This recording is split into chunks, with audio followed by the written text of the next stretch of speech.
If you like my videos, please like and subscribe, and don't forget to leave a comment below. There is plenty of timestamps for you to check, such as items, gems and more. But please make sure to check out the common question and answers. So let's get into the video. So this is a very generic Ignite build. There's a multiple variation of this build, such as like an explosive arrow. You might do it with a fireball. So I'm using the Wave of Conviction and I'm using Valve Flame Blast to help me out, dishing some extra damage on the bosses. Wave of Conviction is quite good as an Ignite because it applies exposure for free for us, as long as we're hitting our damage. Mainly is fire. This is a very cheap and league starter friendly build, as it doesn't require too much currency, but please keep your expectation very low. So here's a quick preview. How far did I get with the build? I'm almost done with my Atlas. I did like most of the T16s. I'm missing a lot of uniques and every now and then like some kind of T15s.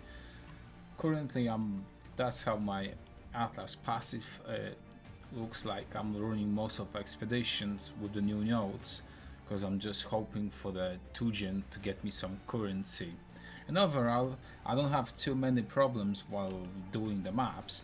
Every now and then there's like some kind of modifier that's decrease my damage by a lot. There's something like resist to fire, ignite, something like that. I'm not sure about it. And if you encounter this kind of mob, you just have to pop your Valve Flame Blast and you have to dance around the monsters and just ignite him a couple times with the Wave of Convictions, or otherwise it's a solid click starter. For our bandit reward, we're choosing to kill them all to get 2 extra passive points. For our major god, we're gonna be using Soul of Brine King, and this is a mandatory because this is the only way we can mitigate the stun.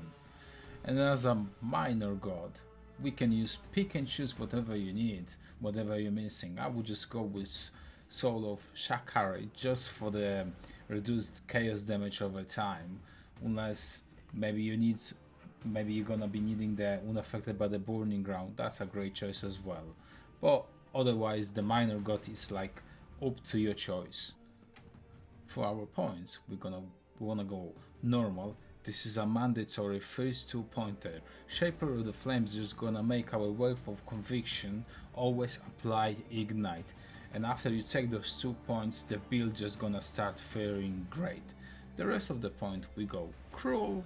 This will give us a little bit more damage. Then we go Merciless. Again, this is just a little bit more damage. And our Eternal Lap or Uber Lap, whatever you want to call it, is just now we're gonna apply Shock. This pretty much works similar to Shaper of Flames, just with shocks.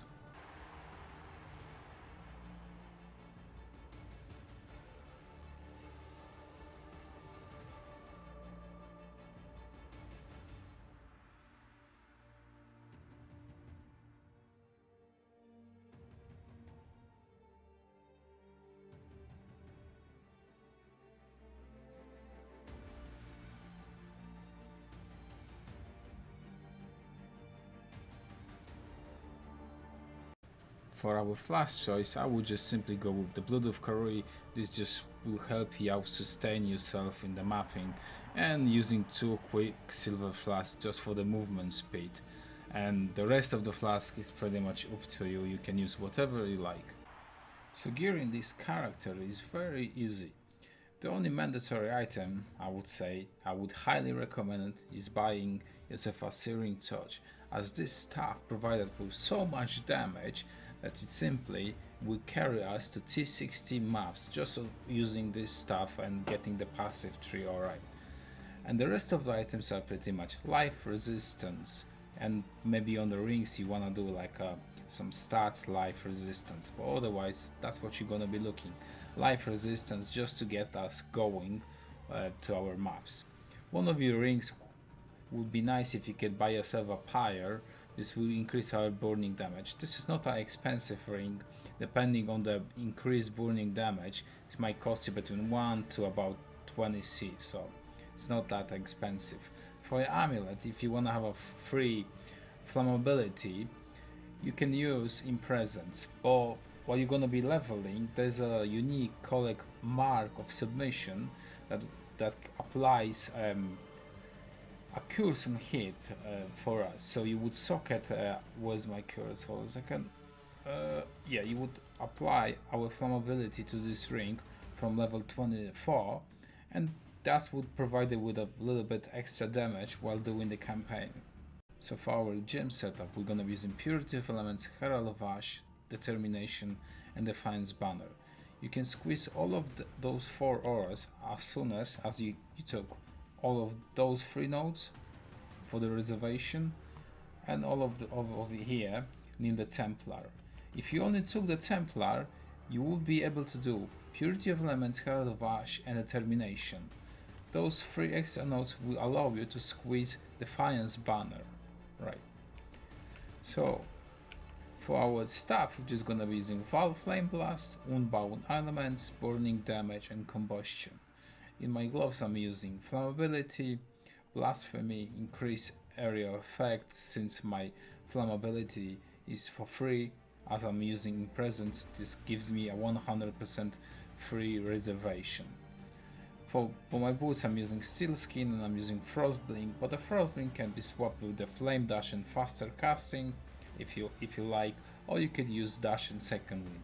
But I would prefer Frostblink do with the League mechanic when sometimes you're gonna be getting hit and you instantly need to move. So Frostblink is, I would say, it's great.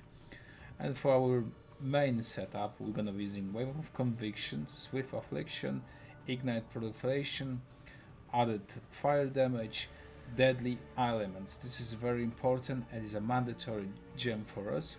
And lastly, we're gonna be using burning damage. So you might be wondering, how do we gonna get to level 16 to get started with our Wave of Conviction?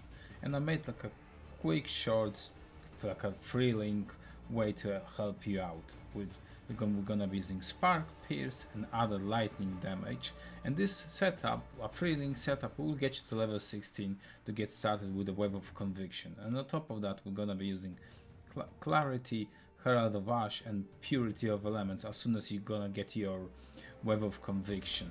If you go to POB and you click over here on a tree, there's gonna be 2 passives, such as the early one that we're gonna be using for the Spark, just to help you out with the damage, and then is the end game one that you're gonna be using for your proper Wave of Conviction build.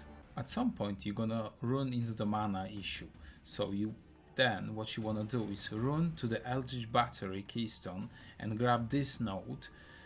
But on top of that, you need to have at least something from your gear that has a flat energy shield. In my example, I'm using a chest.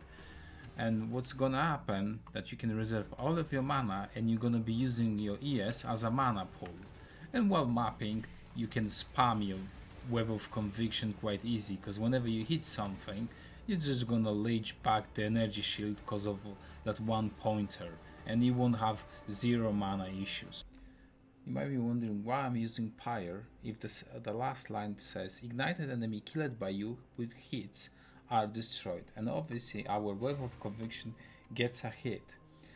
To bypass that destroyed enemies, I'm using Deadly Element. This makes my hit portion of my Wave of Convictions very low, and therefore I'm not proccing, I'm not killing the enemy with my hit portion. I'm just applying the ignite, and I'm still able to use my ignite proliferation no matter what. Here's a quick demonstration how does it work.